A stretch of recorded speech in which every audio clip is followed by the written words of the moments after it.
This is my first experience with mocap doing Uncharted2, and it takes a little bit of getting used to wearing this suit. People don't know about mocap. You start everything with the T-pose, right? Mark it. We're rolling. I can't say enough about the experience. It's been a blast. I think the worst part of the whole process was the day that, and on the first Uncharted, where they brought me a brown mocap suit. Can you please find that footage? I wore a brown mocap suit. It looked like a turd. 10 pounds of shit in a 5-pound bag is what it looked like. And it was just, it was one size too small, too. Yeah, one size too small. It just was like awful. Yeah. No. It wasn't so hard to imagine the sets, and you know, we got things to handle, so we've got the props and everything. And because often when you film and television, it's the same thing. You only get half a set sometimes, or the suitcase isn't as heavy as it's supposed to be, or whatever. But it was working in those suits and trying to think of yourself as not being dressed in a black tight suit covered in little balls, you know, with a cap on your head and the mic. To me, that was the hardest thing. You know, because wardrobe kind of makes an actor sometimes. You often talk about when you work as an actor, you find the shoes and the walk and the clothing of the actor and the makeup and all that. We don't have that. So we have to do the character, we have to imagine these clothes of the actor, of the character. That was the hardest part for me, actually. Yeah, I'm a shoes girl. Whatever my character's shoes are, that really helps. And these are these sort of second-hand sweaty sneakers that hundreds and thousands of mocap actors have worn months beforehand. Sometimes the suits haven't been washed, so you sort of ignore the Febreze. You know, there's nothing quite like the snugness and the comfort of a mocap suit.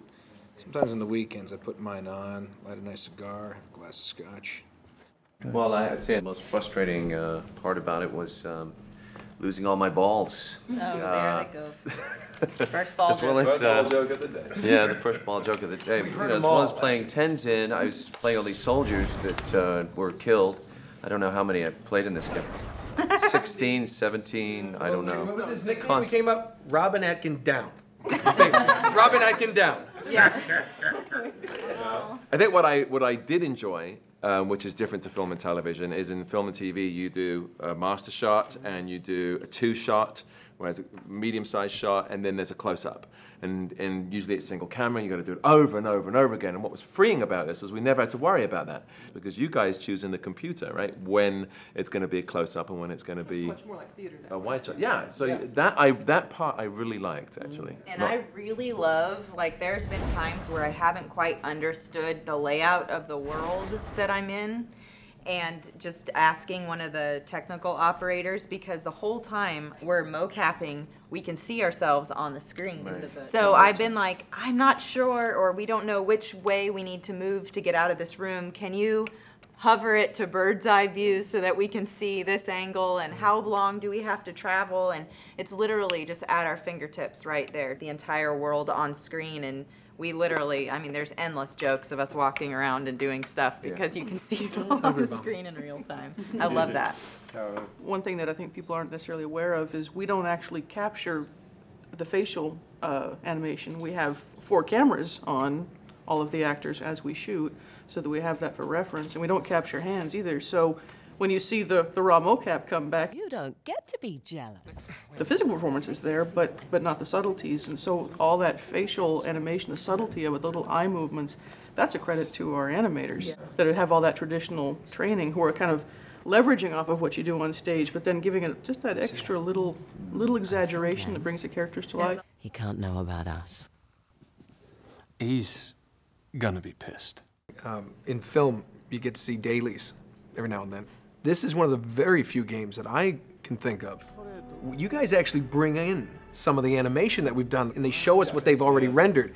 And it really gives you an idea of like, oh, so that's what it looks like. But we get the scope of some of the buildings that we're supposed to be in, inside the temples and inside these areas where you suddenly realize that you're this big in this massive animation when you're in a small room, but then you realize you can focus, you can look in these distant areas. And also seeing in real time. I mean, that was what blew me away the first time I worked on mocap, that not only am I working on this, you know, blank stage, but I can look up on the wall, I can see myself in real time doing the scene, and they can basically put you anywhere. space. There's a stalactite up there. That's interesting. We should mention that not only do we have a director there, we have the writer-producer there. The animator. We have Josh. Yeah. Cher there doing the animation, and Taylor with the sound. And how many times during the shoot are the four of them, Gordon and Amy and Josh and Taylor, huddled? You get what you need, you get what you need, and then they go to their little corners and we do something else, and then they come back together. But I feel like in motion capture, it's almost like you have to use your imagination a little bit more.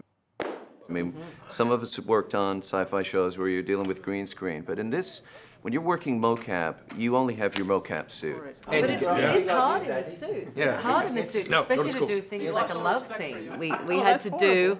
Inserting a ball joke here, but I'm gonna No, restrain please don't. myself. Too late. But we had to do a scene that was apparently, from what I'd been told by you guys, a little bit more forward and physically more intimate and went a little bit further than you'd done before.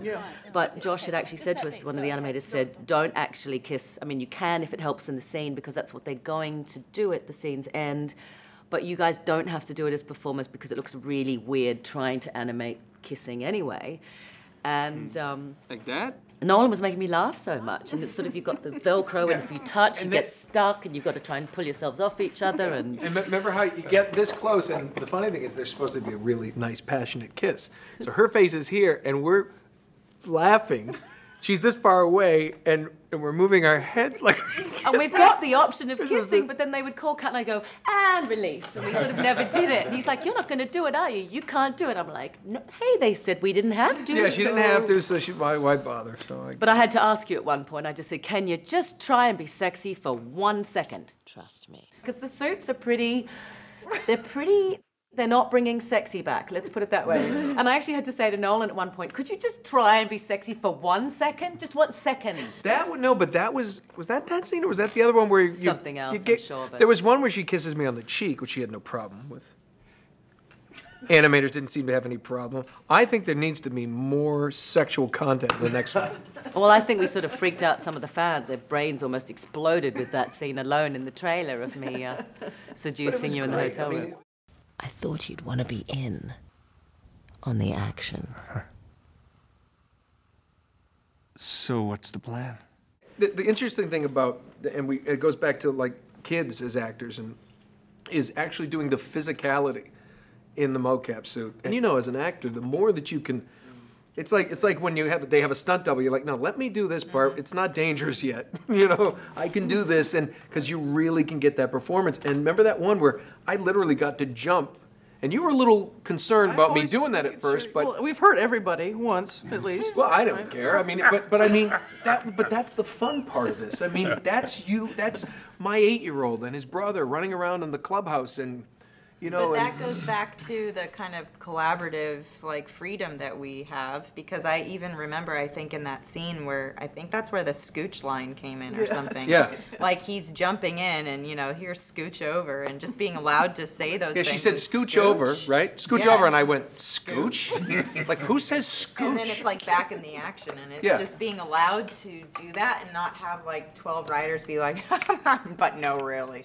You know what? But you know what? You know what One was? writer doing that too. Yeah. There's the one thing that is difficult in the mocap was, and I don't know if you were actually doing the acting scenes in the other room, but every now and then they'll grab us, and everybody knows what I'm talking about. That's when everybody and we gets have hurt. to go do. That's when everyone gets hurt. You have to go do like. For the game players, okay, here's Drake wants to shoot on a 45-degree angle. We're running across, like, literally it's the size of a basketball court at a 45-degree angle, and then backwards, and then the side step, and then the 45-degree to the left, and we're running back and forth, and then, no. Jump down like this, and then come back up, and then go like this, and then come back up for like 20 minutes. I had to No, do but that. run down there and Sprint, jump to the yeah. floor. Is the propane. They decided in this game Uncharted, that they're that's going it. to bring in these propane tanks. So first day, we come on, it's like, okay, we're just going to throw a few propane tanks around. It's like, no, we're literally going to throw propane tanks. So we're running up and down, back and forth, 20 feet this way, 20 feet that way. Now we're throwing them. Somebody's got a pad. I'm throwing like a huge propane tank up against a pad. Worried I'm going to knock Taylor over. Yeah, and you remember what they said? It was like, well, they're empty, so they're lighter. It's like, it's a metal propane tank. I had to. And so when the player is playing those games and you hear Drake go, "Ugh," It's real. that was actually my spleen tearing.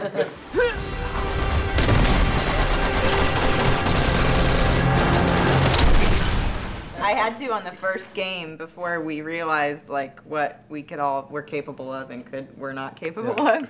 I remember there was a block this big, a huge padded block, a meter-high block, and I remember that weekend I was flying to Seattle for my best friend's wedding, and but you know, I wanted to do the same thing. I'm like, no, just let me do it, man. I'll do that. I'll kick that block.